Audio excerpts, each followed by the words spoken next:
Amis de la photographie, bonjour, j'espère que vous allez bien, moi ça va très très bien. Aujourd'hui on se retrouve pour une nouvelle vidéo, et aujourd'hui on va parler accessoires pour faire des photos sur smartphone. Donc comme je disais, on se retrouve donc avec la petite pochette, donc voilà, c'est livré dans une petite pochette comme ça.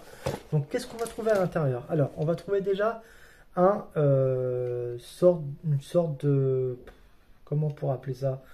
Petit télescope pour téléphone, donc en 18 x 25. Donc vous avez la photo qui apparaît juste là. Voilà. Donc franchement, il faut avoir quand même une bonne qualité de photo si on veut pas que ça soit flou, si on veut pas que ça soit tout ça. Donc ça, c'est très simple. Vous prenez votre téléphone, vous le mettez là, hop. Donc là, c'est un téléphone, c'est mon vieux iPhone 6S. Alors, vous mettez, vous serrez, hop, et là, ça bouge plus. C'est vachement stable. Donc après, je vous conseille d'avoir un petit trépied pour pouvoir faire des photos avec ça parce que le moindre mouvement, la photo va sortir floue. Ensuite, on va se retrouver avec le prochain accessoire.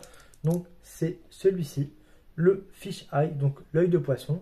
Vous savez, des fois les skateurs, ils aiment bien faire la plupart du temps leurs vidéos avec cette lentille-là, mais je suis pas trop fan parce que vous pouvez voir que sur les contours, c'est un peu moche quoi. Mais bon, c'est pas grave.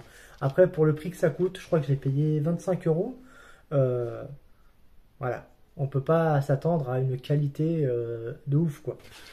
Après, j'ai oublié de vous montrer ça, c'est la petite télécommande. Donc la petite télécommande qui fonctionne en Bluetooth.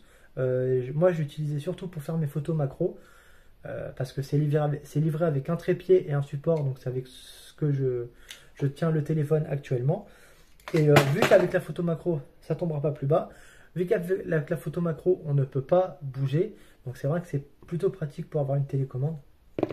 Même si on veut faire d'autres photos, par exemple des expositions longues, etc., etc., ça fait vachement le taf. On va passer ensuite avec la lentille, donc le kaléidoscope. Donc celle-là, elle a 3 branches. Donc je ne sais pas si vous connaissez, parce qu'il y en a 2. Mais vous avez un tube et vous regardez à l'intérieur et vous avez des paillettes qui se mélangent et tout au fur et à mesure.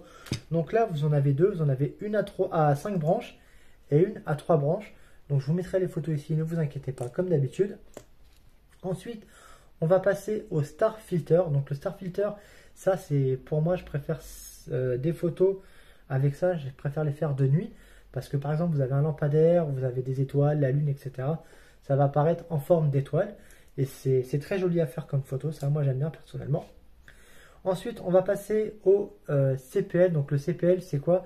C'est au lieu d'avoir une lumière blanche, par exemple, agressive, ça va adoucir la lumière. On peut regarder. Si je prends la lumière qui est en face de moi, ça atténue un peu le blanc de la lumière. Ensuite, on va passer sur cela. Oula, attendez, hop. On va passer sur cela. Donc cela, c'est 2 objectifs en un.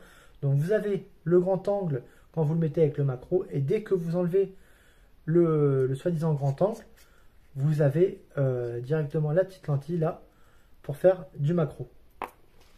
Et la dernière lentille, c'est le Flower Filter. Donc qu'est-ce que le Flower Filter? Alors j'ai juste regardé pour être sûr que c'est bien ça. Ouais, c'est ça. Donc vous allez avoir au milieu votre sujet qui est net. Et autour, ça dépend dans quelles circonstances, soit c'est flou, soit on a l'impression d'avoir un effet de vitesse. Donc voilà, alors que dire de plus sur ces lentilles-là? Donc la marque, c'est la marque Lens. Je vais essayer de retrouver le lien d'Amazon, et puis je vous le mettrai en description. Et comme ça, vous pourrez cliquer directement dessus, et hop, vous serez sur la page de la marque. Donc voilà. C'est tout pour cette vidéo, j'espère qu'elle vous aura plu. N'oubliez pas le petit like. Prochaine vidéo à venir sur un thème, je ne sais pas encore lequel. On parlera de tout ça, peut-être des défis ou des challenges, je ne sais pas, on verra bien. Portez-vous bien, n'oubliez pas le petit like. Abonnez-vous, commentez, dites-moi ce que vous pensez de ce petit matériel pour les photos sur smartphone. Portez-vous bien, couvrez bien, couvrez-vous bien avec le masque, c'est très important. Je vous dis à la fois prochaine. Ciao!